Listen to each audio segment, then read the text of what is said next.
This is where the fun begins. General Kenobi. Hello there.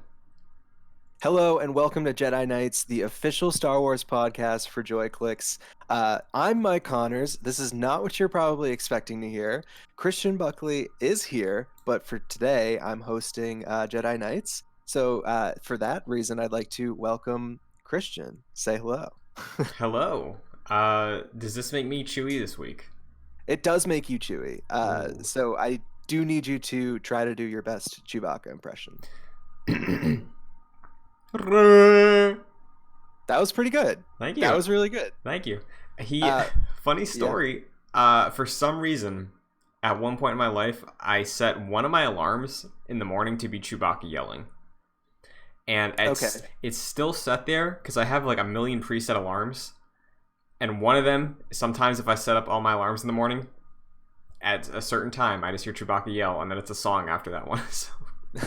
So wait, would you have like three different like Chewbacca alarms set? So it's just like one after another, or?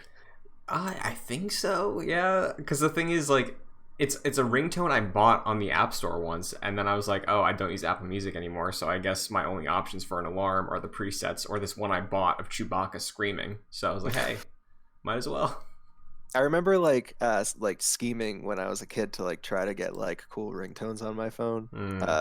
It was just like, for some reason, the phone that I had, it was like, it didn't let you do it. I don't know if you've encountered that problem, but yeah. Mm-hmm. Anyways, we have a packed show here today. I feel like there's more news than what I expected, at least. Oh yeah. But yeah, we managed to scrounge up some good stuff here. But as we always do, I think we should start the show with Jedi Archives. And since I'm hosting, I get to decide what's going on. So, Christian, you get to go first. Very nice. Mine is short, sweet, topical. We're doing Clan Cries. I believe that's how it's pronounced. Clan Cries was a Mandalorian clan that was part of House Cries. It was a group of Mandalorian warriors led by Bo-Katan Cries. It is an organizational type of Mandalorian clan as defined by Wikipedia. The leaders are Duchess Satine Cries and Lady Bo-Katan Cries, located on Mandalore. I believe, this is not listed here, but I believe Corky would qualify as well as being a member of this clan. You know, Satine's nephew. That was the name, I'm not right? sure. I don't know. Yeah, I'm not really sure if I remember them, but okay. Yeah, it was because I remember him because the theory is that like it's Obi-Wan's secret son. You know, because he like kind of looks like a young Obi-Wan. But yeah, that's all the Wikipedia has about Clan Cries. So listeners, if you have stuff, go fill it out. So Obi-Wan's lover, Satine, right? Mm-hmm. Was Clan Cries. She was. Sad news, but very topical. Yeah, that's a great pick. So for me, I picked Rose Tico. Ooh, shout out to Rose Tico, because I was thinking about, like, today I was thinking about you know, like which Star Wars character doesn't get enough love, right? And to me, Rose Tico is probably the number one person in the Star Wars universe who does not get enough love. So she was a female human who served in the Resistance. Obviously, we all know this. As a maintenance worker during the conflict with the First Order, whom she hated since she was a child. So her sister Paige was a gunner in the Resistance, and she dies in the beginning of The Last Jedi. Spoilers, but there you go. And her home world is Hayes Minor, which is interesting. I guess that comes from some sort of encyclopedia book. But yeah, the pick for today was Rose Tico. I think she's a great additional character in The Last Jedi, and I'm kind of sad that she wasn't in The Rise of Skywalker more. Yeah, I hope Kelly Marie Tran is not voicing her in the holiday special, right? Or is she? I really don't know. I know that like some of them are. Yeah, like a decent amount of them. I feel like she might be one of them, but yeah, I like Rose a lot. I think we talked about this during the Last Jedi thing. Like, to me, Rose is like the personification of every form of rebellion we've had since I mean, not like the prequels, because I guess the rebellion in the prequels is the separatists, but like Yeah. like the OG rebels, the resistance, she just embodies that spirit as a person, and I really like that about her a lot. So Yeah, I do too. I really think that she's a cool character, and I do like the scenes when they go to Canto Bite. Though I do have to say that she has like the most insufferable line when she says that she wants to like punch a hole straight through this dirty city or something like that. this You know what I'm lousy talking town. about? Yeah, I like that Yeah. line. I think it's funny, but like it's just bad. Hmm. Uh anyways, yeah, Rose Tico, shout out. Yeah. Um Also, it looks like she is returning. oh, for what? The holiday special, so maybe she gets more to do than she did in 9. Yeah, yeah, interesting. So, um yeah, why don't we talk about the news? We have some news topics to talk about, and I think the thing that was that was kind of just bouncing around the internet the most recently was the new book, The Star Wars Archives, 1999 to 2005, which I guess has like a trove of details about the prequel trilogy that we didn't know. Uh, so yeah, interesting stuff that were revealed from this. So one of the things that most people were seemed to be sort of fixated on was that, according to this book, uh, George Lucas was thinking that Darth Maul would come back in his sequel trilogy originally as Hmm. like a godfather of crime in the crime universe, because as the Empire falls, he takes over. So that's kind of interesting. It sort of parallels to me exactly like what's going on in the canon right now, and I'm sort of feeling like I want to know your thoughts on this, Christian. So I know obviously people get upset sometimes when people are too fixated on what could have been, but I do think it's interesting, and this is awesome. I would have loved to see this happen. And what I really think about this, Mike, specifically this story made me think back to an episode we did earlier this year where we were talking about like, hey, should Star Wars explore alternate realities or like the what if scenario, the Marvel multiverse, that type of thing? Yeah. Yes, this is evidence of yes, do that. Like it's such a cool concept. I think that I don't know what the future is for Solo or Maul in live action. So hitting a reset, maybe doing a what if scenario, letting Filoni maybe write a trilogy and Favreau directs it of this new threat post Empire about Maul, and maybe we explore that through Mandalorian because we're seeing, I think like the Cobb Vanth episode explored what it was like to see the Empire go away and then a faction come in to try and rule with the Minor Guild. So like, there's a lot of ways I think we've seen the ideas of this come about, but man, the idea of a trilogy where Maul's the villain again, he gets like super fleshed out as a villain, that would have been sick. That would be cool. I mean, I don't want to like spoil things for people, but like they would have to rewrite like if we were to make Maul like as the Empire is falling, they'd have to rewrite some things. Yeah. Um, but like, yeah, I feel like that'd be cool. He never really got his day in the sun with the general public. Like the Clone Wars is cool, and like his character gets fleshed out in that, and like he's very interesting there, and like he's also in Rebels. But like, let's be honest, like for most people who watch, Star Wars, and they just go to the movies, they're just gonna watch Episode 1, and then he dies, and that's it, Yeah. right? Mm-hmm. So yeah, I mean, it would have been cool. Honestly, it just would have been cool, period, to see George Lucas's sequel vision play out. I wish we got that, really, but we didn't. So I wonder if this is like part of what he gave to Disney, because we know that he gave them treatments of like what he thought the sequels would be.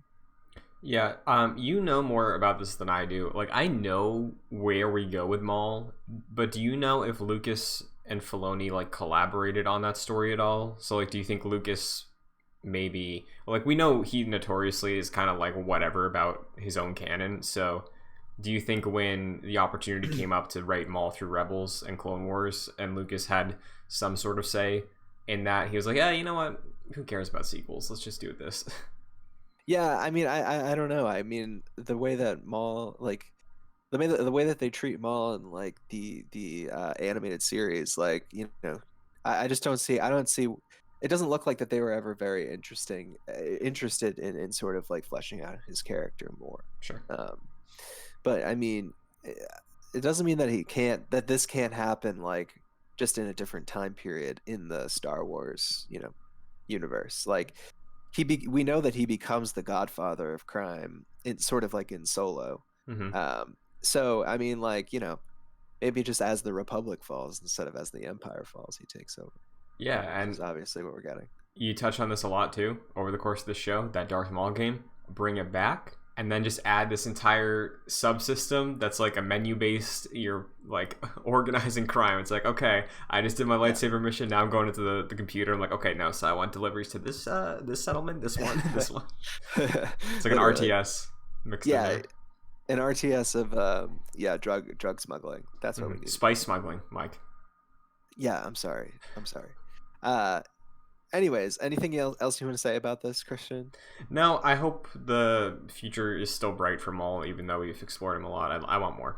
He's cool. Yeah, I mean, there was some more interesting stuff revealed in this book that I actually don't have pulled up right here. But if you're interested, go look at some of the coverage about the Star Wars Archives 1999 2005, or just buy it, I guess. Yeah.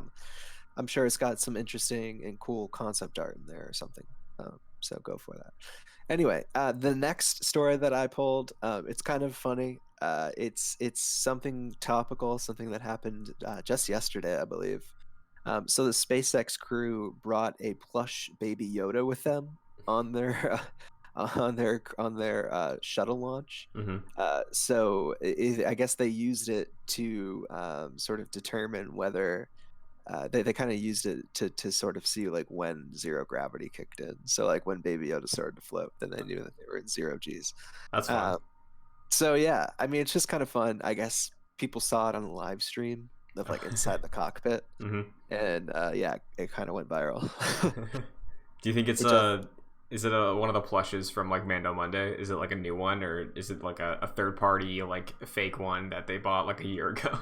I can't say. I really can't. I mean, it looks pretty legit, to be quite honest with you. But I mean, like you got to give them some credit. It was a live stream from inside a cockpit blasting off from Earth. Oh, I yeah. mean, it's not going to have the best video quality here. Yeah. But yeah, no, it's pretty cool, and it's pretty funny how how this went viral. Anyway, Baby Yoda in space in real life, Where you should be. where he should be. So anyway, on to the next little topic of news that we have here. I saw this on Star Wars Newsnet. There was a Disney Plus promotion that's since been taken off the internet. I can't find it. That according to Star Wars Newsnet, indicated that Lucasfilm was looking to get Mandalorian season 3 out in 2021. So yeah, I guess they said that they wanted to they could put it that was a reality in 2021. And I guess like we can't necessarily say that this is gospel because people say that all the time and shows can get pushed, but I think this is definitely news that we should be talking about. Definitely, yeah. Like we saw last year, granted a pandemic happened in the middle of it, but last year when Mando season 2 started, or Mando season 1 started, like what, 3 episodes in, we talked about how Favreau posted the helmet and he's like hashtag season 2. And here we are getting the show earlier than we did last year.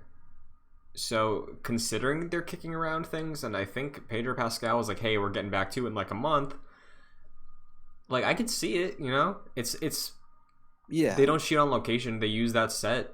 The editing process can be done remotely. So like if production's working, if they can shoot stuff, and a Disney Plus production, again, like Falcon and Winter Soldier, is still being shot as we speak, like I would believe it, totally. And I think that like they probably worked out all the kinks like when they had to do like reshoots for season 2. I guarantee you that they were they were shooting during the pandemic, Mandalorian season 2, at least like reshoots or something like that. Mm-hmm. They were definitely doing its post production during the pandemic, Mm-hmm. for sure. So I'm not yeah, I would say that it's probably likely that this is true, that this will come out sometime in 2021, Hmm. which is good news. Absolutely, yeah. And I mean, last week we talked about it a lot too. Like Mando season 3 included, which we were like speculating was next year. There's a lot of content potentially hitting next year, right? Like Bad Batch, we think is hitting next year. True. Like Kenobi's going to production, so maybe we see something from it. But like, there's potential for a lot from Star Wars, I think, next year, as if Mando does hit again. What do you think we would see Boba Fett season 1? This is something interesting. Okay, I've thought about this a little bit since last week. I don't know if Boba Fett is going to be a miniseries. I think it might be like a short film. Oh, interesting. That'd be kind of cool. Yeah, because like you can Like a Lone Ranger short film. kind of, yeah. Because if you think about it as like a miniseries, I think you could maybe reason it to work that way too. But if Mando hits again, let's say October next year, and Bad Batch is maybe hitting, in my head, I think spring makes sense because of Clone Wars this year. Like, where do you fit in Boba Fett? Where do you fit in a series of Boba Fett? Like summer, but like, is that where you put your Marvel content then? So I don't know what their game plan is. So it makes more sense to consolidate it and be like, hey, hyping it up. First Disney Plus original movie, Boba Fett, a Star Wars story. It's like 90 minutes, maybe a little less, but Oh my God, Disney! It's like it's the new iteration of the Disney Channel original movie. basically, yeah. Yeah, move over High School Musical. It's Boba Fett escape from the Sarlacc time. Yeah. That's what Sign I me want up. to see. Do you think that's what it would be? Do you think that's what the series is going to be about if we get one? They have to address that. Like they can't just not. They can't just brush. I mean, I guess they could. They brushed over. They brushed over like how do they get Luke's like Luke's lightsaber? Yeah. That doesn't make any sense. Hmm. But yeah, I feel like that they would definitely at least reference it. I would hope that they would. I would hope that it would be part of it. Yeah, it makes sense. Yeah. Yeah, it only makes sense. I mean, anyways, anything else you want to say about this Disney Plus promo that reportedly indicated this? I mean, if Mando does end up hitting again consecutively, that's great. Keep the momentum going. I feel like Maybe, they kind of have to, in a way. Like yeah. it would be tough like coming out with two seasons and then just like making people wait a super long time until they can get like satisfied again. Yeah, the only way I could maybe see them hold off a while is if their other IP are able to like come out and release some stuff. Like if we can get like 2 Marvel shows next year, which we're supposed to be getting, I could see them be like, hey, you know what, maybe spring for Mando season 3. Because so far, I think it's fair to say that Star Wars has been pulling the weight of Disney Plus for subs. It's been Mando to some extent as well for a lot of people. Clone Wars season 7, like, Yeah, but totally. there's really nothing else. Like, there's a bunch of fun shows, but like, there's no show that feels like an event the way Mando does yet. Totally. I think Mandalorian is definitely their flagship show for Mhm. sure. Yeah, Um, yeah, no, it's definitely interesting and I'm looking forward to it. I just want more. yeah. Anyways, so why don't we move on to the next topic of conversation? There was a press conference for the Lego Holiday Special, and obviously it was done virtually due to the circumstances. Anthony Daniels, who plays C3PO, was the guest, and so he said some interesting things during this. You could watch it if you want. I don't know if you want.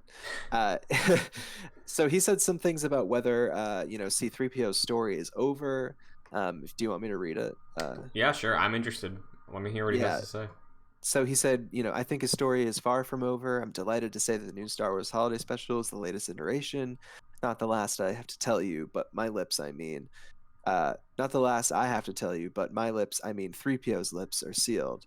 He doesn't have lips. Does he have lips? Anyway, there are some other things coming up, not major movies, but stay tuned. 3PO is too important of a character to disappear, and I don't think fans would allow him to disappear. Yeah, I mean, Remember when we thought 3PO was gonna die? yeah, I do actually. Yeah. Right before Rise of Skywalker, Yeah, right? it was like a year ago. I know. We're so foolish back then. I know. I mean, honestly, like whatever our reaction was of like, oh, I guess 3PO didn't die. I'm kind of glad.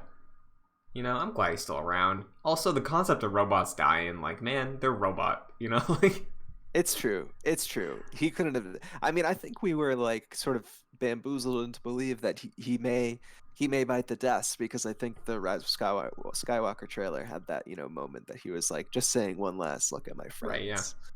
Hmm. And so we were. I would say we were duped into that one, Christian. Sure. Uh, but yeah, I mean, it's interesting to hear this come from you know either his or 3PO's lips here. I don't think it's that unreasonable to think that Star Wars like C3PO has been synonymous with C3PO and R2D2 really have been synonymous with Star Wars ever forever. Oh yeah, like they. We talked about this in our New Hope episode, but like, man, the first like act of A New Hope is them. That's it. Like, we don't get to Luke for a bit. Like, they were the introduction to this universe, you know. So For sure. I think that in mind, plus like yes, they've been in like almost all the movies. Like R2 and 3PO, too many people are like the face of Star Wars. Like the two of them and Yeah. Vader probably. You know, I'd like if I asked you the face of Star Wars, would you put both of them above Luke Skywalker if you're just going off of like recognition and like notoriety? I would say like the pair, like the two of them together, Yeah, like would be something. Yeah. Like that's iconic. Yeah. exactly. So like the idea like I think this also goes in line with the idea that we've been saying of is the Skywalker saga really over? Like maybe the Skywalkers, but like the Yeah. era definitely not, you know. Yeah, definitely not. Mhm. Well, I mean, to sort of segue into our next section here. Uh, C3PO, I guess, doesn't have to live on just through the Skywalker saga. He can also live on through TV shows like The Mandalorian. And asked if he wanted to see C3PO in The Mandalorian, he said, "quote I would love to see C3PO in The Mandalorian, and I hope that you would be talking to the producers on my behalf because my phone is ready. The Mandalorian takes a new look and I think a new style and approach. And yes, there have been discussions, and how nicely you put that about the sequel trilogy that we just finished with Rise of Skywalker." So kind of just like a weird quote. He's very all over the place, but um, cool that like he said there have been discussions. I don't know what that means. But Yeah. yeah, I wouldn't be surprised to one day see C3PO in this show. Yeah, I don't think it's out too out there. And you know, like he could show up in Kenobi in a flashback, right? Like For sure. we're still hanging around this era for a while, I think. So it makes sense, you know. And you have to take into consideration, like, yes, video games, animated series. Like, if we get that Han Luke Leia show, I know they're probably gonna call him and be like, "Hey, you wanna?" Like, I don't know what the pay is gonna be like, but do you want to? Like, Yeah, for sure. so I yeah, mean, maybe it'd be a good opportunity for them to sort of retcon like the comic reason why he had a red arm, sure, and they could just put that in the Mandalorian instead. yeah, Yeah, the Mandalorian gets C3PO new arm. mm-hmm. So yeah, anything else you want to say about this press conference here for the Lego Holiday Special? Honestly, the takeaway from this for me is I'm just more excited for the Lego Holiday Special. Yeah. It's worth noting. This episode goes out on Monday. The Lego Holiday Special drops tomorrow, so we'll Yep. cover that next week. But I'm excited for that. I'm really looking forward to watching that. You know, Yeah, getting the no, season. totally. I am very much looking forward to it. I think the trailer was phenomenal. It made me Yeah, it was very laugh. funny. So yeah, we will have some good stuff to talk about next week in regard to that. I'm very much looking forward to it. Mhm. So yeah, there was like there always is on these Mondays. Uh, what a Mando Monday it was, and we had some cool stuff that dropped. Not as much cool stuff as I thought would drop, but if you want, if you kind of want, I can go through some of the things that I picked out. Sure, yeah. Um, so if you play Galaxy of Heroes, the mobile game, you might be happy to know that IG-11 has joined that, so you can play as IG-11 now. That's cool. Uh, you could also buy a big Baby Yoda plush. Yeah, so I see this is called the Child Ginormous Cuddle Plush. Ginormous. Yeah, that's a Does good it? name. Do you have it pulled up or no? Yeah, I'm looking at it right now. I'm gonna see if I can find a Does it measurement have? on this big I was boy. gonna ask if it has dimensions. Yeah. 24 inches. All right. So I mean, That's cool. yeah, I mean, like considering the child's what, like 8 inches tall, Right. ginormous. That scale makes sense. For sure. I mean, it looks very cuddly. Oh yeah, Um, it looks very squishy. very squishy. Um, and probably most notably from the Mando Monday drop that we got this week is just a bunch of new Black Series figures. We got Grief Karga, Hmm. we got Kuil, and we have Moff Gideon. And the boxes look different. I don't know if you noticed that. Yeah, I'm looking at some of the merch right now. The boxes have this like looks a little more matte, I guess, on them, and then I haven't seen one of these in a while because I haven't been to Target in months. But like, the side has like a black and white profile of the character.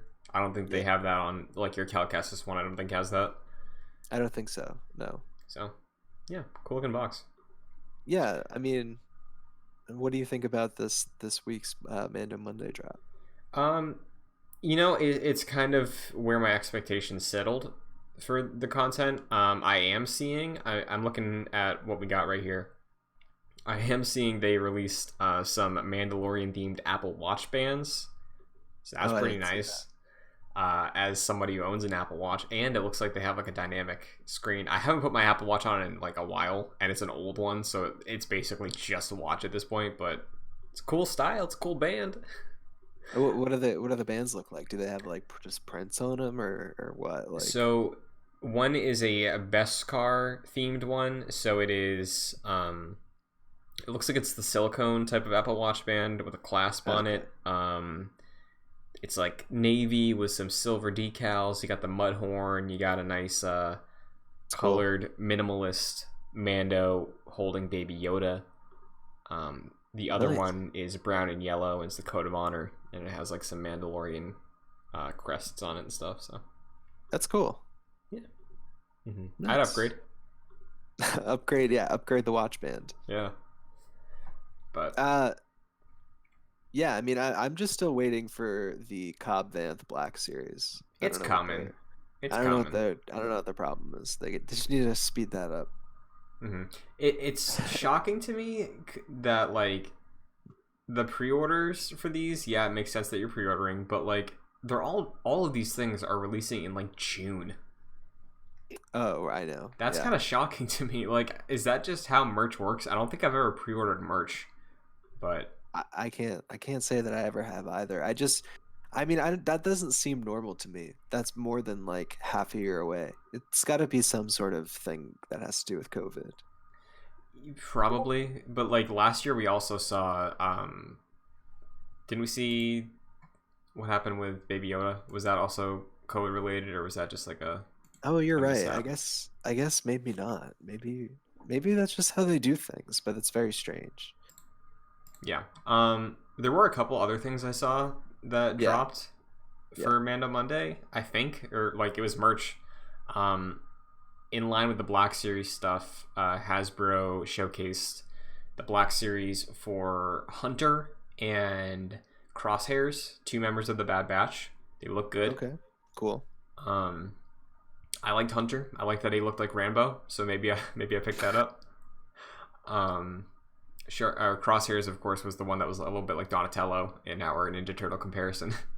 Are you going to collect all the Bad Batch It's and their tempting. It's their black figures? it's a little tempting, man. I really like that Bad Batch. No, I know that would be cool to have all of them. Yeah, that might be something I look into. Complete the collection. Yeah. You're Also, like General Grievous. So no, just one kidding. more to the collection every time. Yeah. Um, Also, Minecraft added some Star Wars DLC with like map packs and stuff. Some of it is Mandalorian themed. You can walk around as Din Djarin, and you can get a little pet that looks like the child. Um, so That's wonderful. yeah, I haven't played Minecraft in a couple years, but I watched that trailer. It looked great. Yeah, I would have to check that out. I really haven't played Minecraft since like high school. I'd Yeah, probably say. it's been a Love while. that game. Back then, at least. I mean, I don't know what it's like now, but hmm anyways, I know that you also told me that you had some other things that you saw. Yeah, so one is a quick, almost non-news thing, but there was like a Disney Parks blog update that had a little more insight about this uh, lavish sounding Star Cruiser vacation hotel experience. Yeah, I guess the immersive one, right? yeah, it's the one. It's 2 days, it's 2 nights. You get to go outside once. Like, Great. um, yeah, that honestly, if I had the money, I would probably do that because it's like an RP hotel, so everybody acts like they're in Star Wars. Like, what a terrible job that must be. But like, man, I'd have a blast.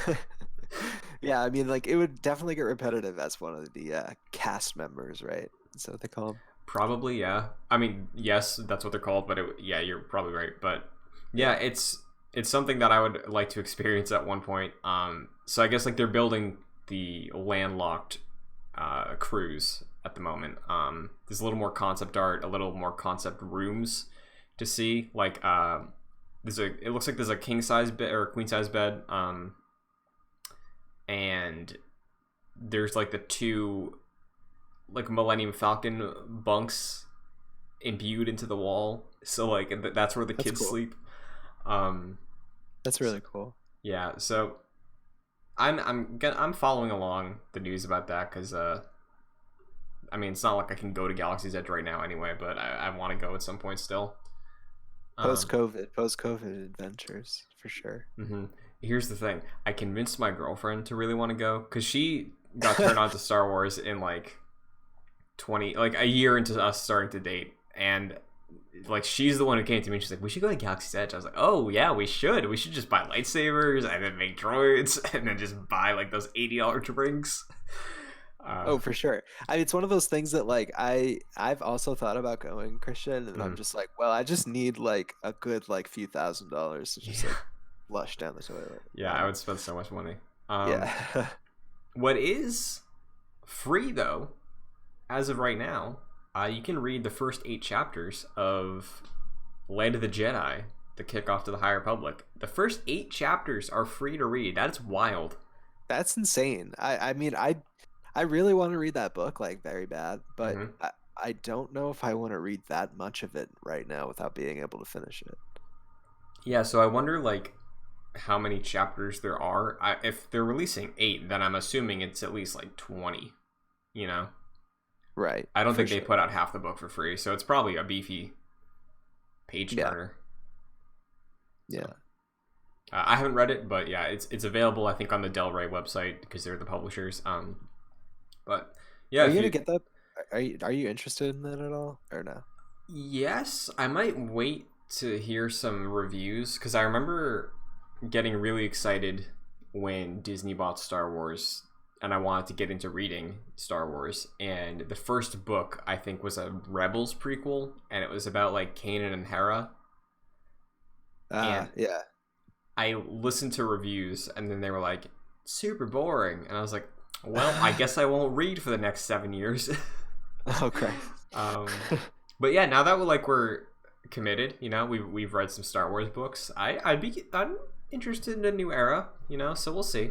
Yeah, for sure. This is probably something I'm going to get when it comes out. Yeah, maybe I'll read some of those chapters actually, and I'll judge it that way. There you go. You can do it that way. Yeah. So I think we should probably get on to the main event. What do you think? Absolutely.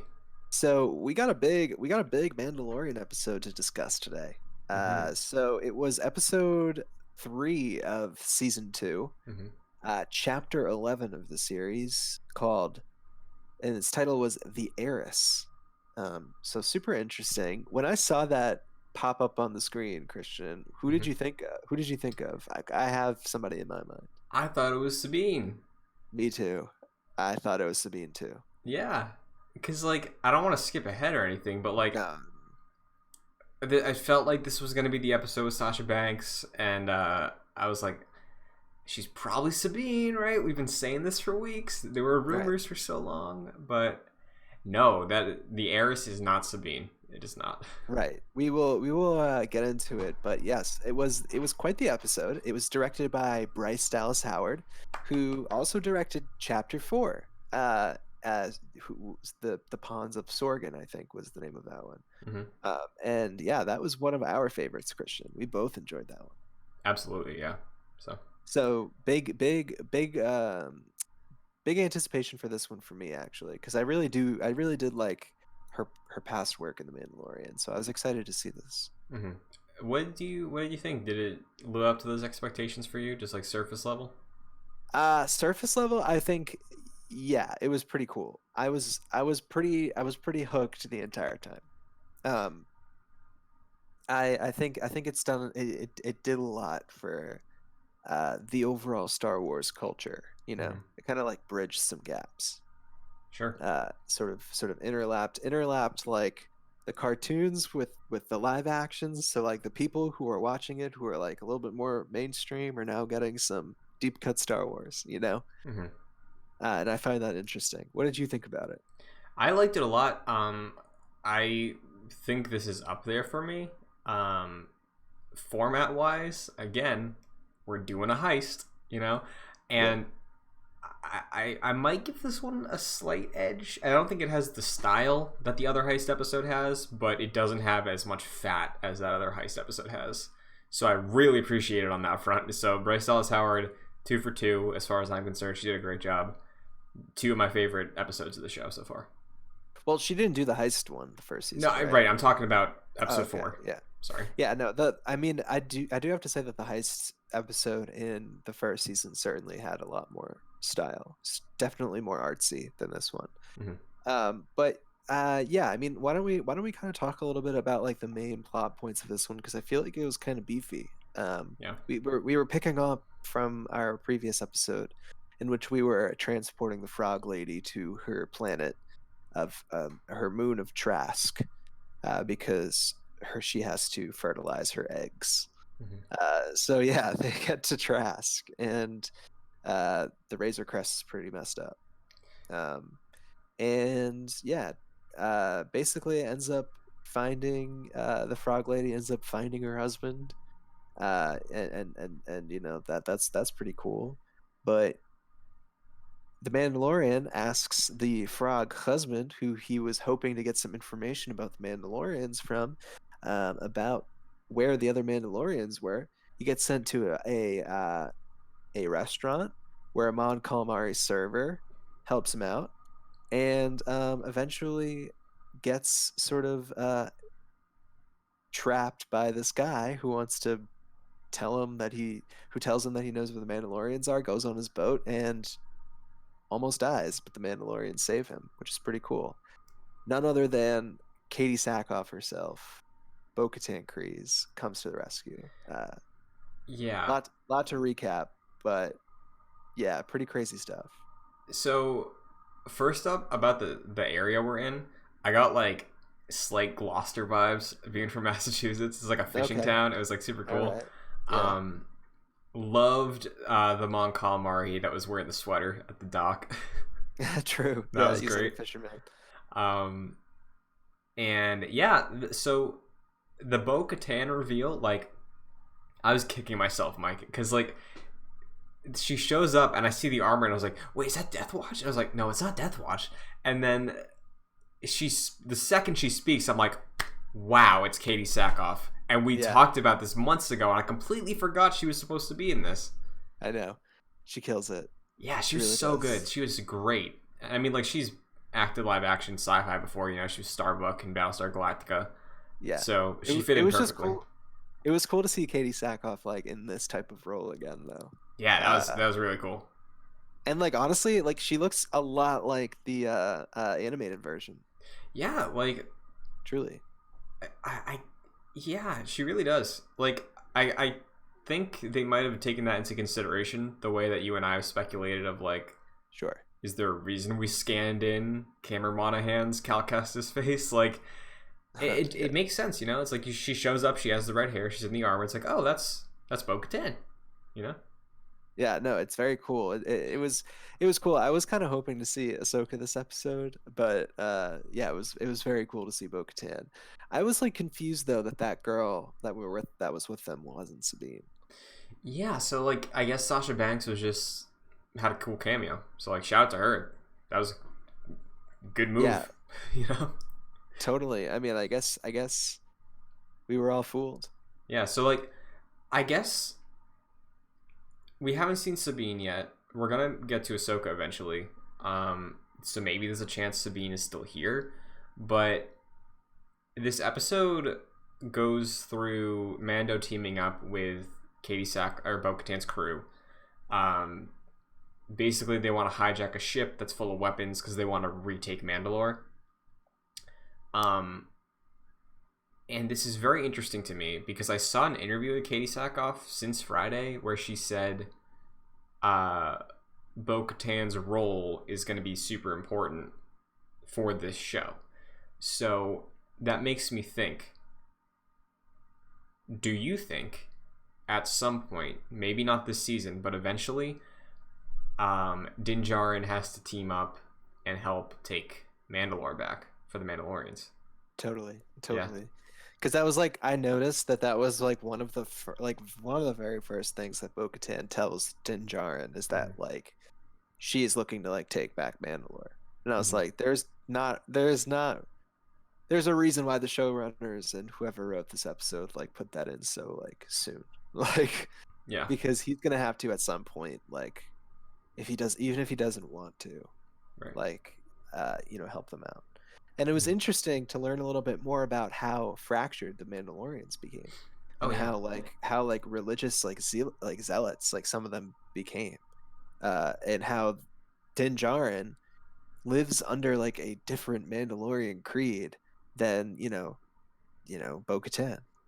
Or it's very interesting, Mm-hmm. and I'm happy that they kind of tied up those loose ends. Yeah. It's like you said, it's tying up loose ends.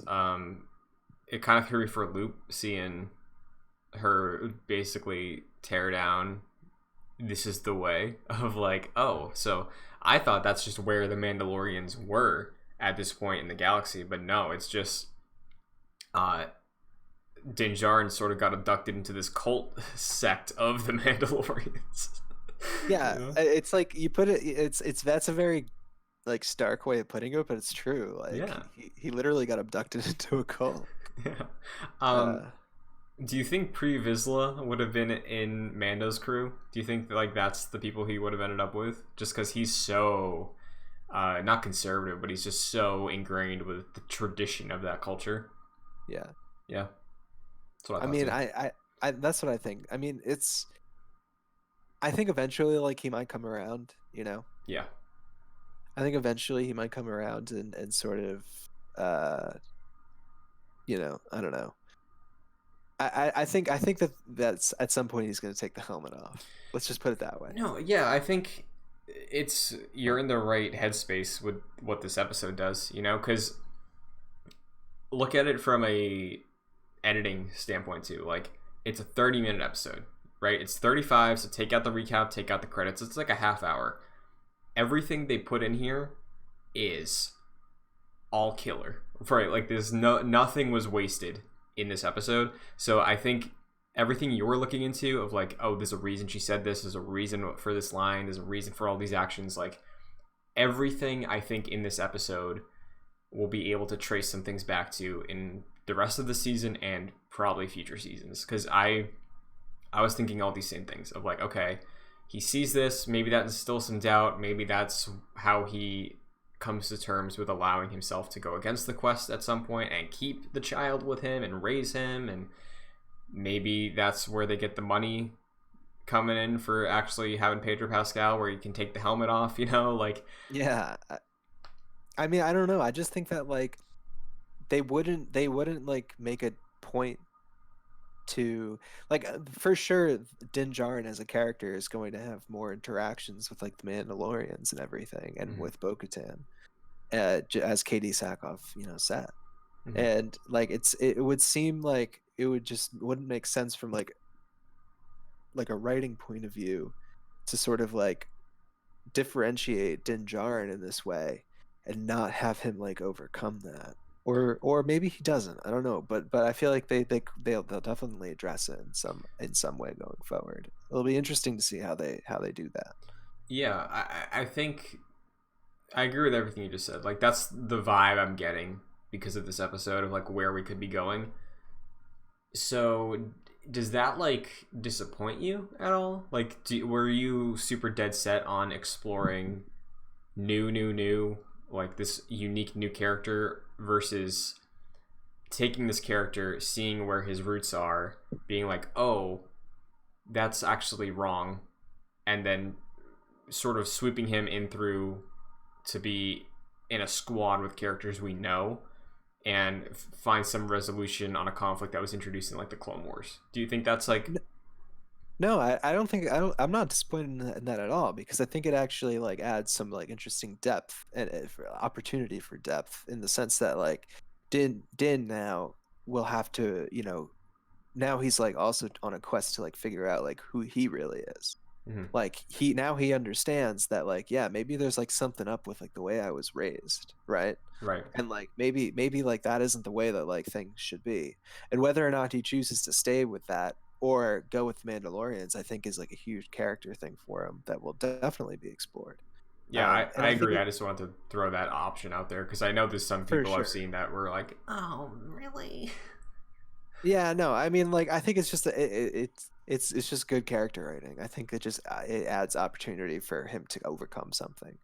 Yeah, Um, and like yeah, because a lot of the show recently, more or less, has just been like the Mandalorian trying to protect the child, and like yeah, like he kind of like gets over his things with droids and like whatever, but like there hasn't been much going on with him. So we need some like more exploration into like his background, into like how he copes with that, how he deals with that, now that he's like trying to do this quest. Um, yeah, yeah, I agree. I want to see him be forced to like make those decisions, because so far it has been this is the way. It's like this is how things are. So throwing that in there, giving the opportunity of retaking Mandalore, which again, who knows if this is where it goes, but like there's a lot of potential to like re-establish what it means to be Mandalorian in the universe going into the next post Empire era. So like it's really exciting. I'm glad that they're doing this, and it was awesome seeing Bo-Katan for sure. oh for sure. It was also cool seeing like the remnants of the Empire as Yeah. well. Mm-hmm. They're just like not giving up, are they? No, they're really not. Good for them. um, I when they were in the cockpit of the ship they were hijacking, like in my head, I was thinking like, oh, so if this was like a normal military movie, that guy would just probably chew a cyanide pill, and then he did the Electro one. Yeah, So, uh, no, that's it was fun. It was a fun episode. it was good. I mean, I don't know if there's much else you want to say. They ended up taking that ship back and everything. Um, it's interesting though that Bo-Katan tells Din Djarin to take the child to the fourth planet of Corvus, where he will find the one, the only Ahsoka Tano. Hell Uh, yeah. so yeah, that's like I guess where he's gonna go next is Corvus to find Ahsoka. Mhm. So that I mean the two part question. Number one, what do you think about that? The fact that we're gonna see Ahsoka Tano pretty soon. Mhm. And number two, do you think it's going to be next episode? So I'm excited to see what they do with Ahsoka. I think that Bo-Katan, Ahsoka realizing there's a struggle going on there, um, Moff Gideon having the dark saber. I think all those plot threads are going to sort of coalesce in maybe the Ahsoka show. I don't know if that's going to be a Mando show or thing or what, but I'm excited to see how she fits into this because we've speculated so much of like, is it going to be her finding Luke? Is it going to be her being like, hey, you don't want to find the Jedi? Like, What path is it going to be? Um, Yeah, she could very easily say that. yeah, she could be like Luke in Last Jedi. Like, hey, you know what? No, we don't want that. Oh man, I feel like the fandom would not be pleased with that. Yes, but at the same time, it's more like it's more in her character to do that at this point in time. You know, like Fair. she's done with them. She's been done. Um, No, you're right. but to your other question, I don't think it's next episode. I think we have an episode where I think honestly, I think next episode is the Grief Karga Cara Dune episode. I think on the way to whatever moon Ahsoka's on, he's like, hey, you know what? That guy did a terrible job on my ship, so we're landing in the home base. Gonna meet up with my crew. Gonna get the ship repaired so we can do the rest of the journey, and then maybe next week. All right. I mean, I think that there's a possibility that like maybe at the end of the next episode we'll get something, but I think more likely you're right. I don't think it's gonna be this next episode. I think they're gonna have to do something beforehand, before we get that payout.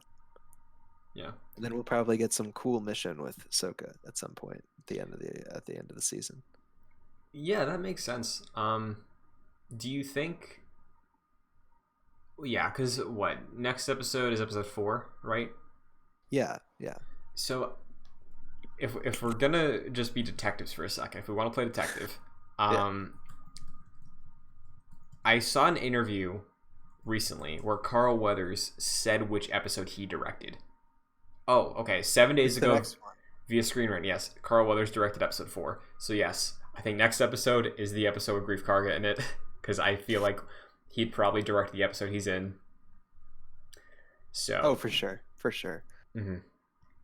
Yeah. So if you're expecting Ahsoka this Friday, maybe reserve that a bit. That's all I'll say. I think you're probably right. That was some good detective work, Christian. Thank you. Just call me Batman.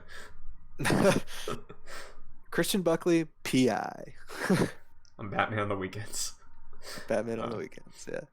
Well, yeah. I mean, I think that's really all I had to say about this episode. I mean, I really liked it. I enjoyed it a lot.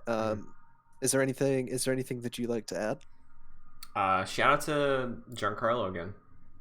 Made his first appearance in season 2 so far. Yeah. We gotta get a cameo, I guess. I just can't wait to see him with that dark saber. You know. Yeah, I bet that's a season finale thing. You know, I bet we're gonna build to that. So. Do you think Bo-Katan comes back? Oh yeah, I think.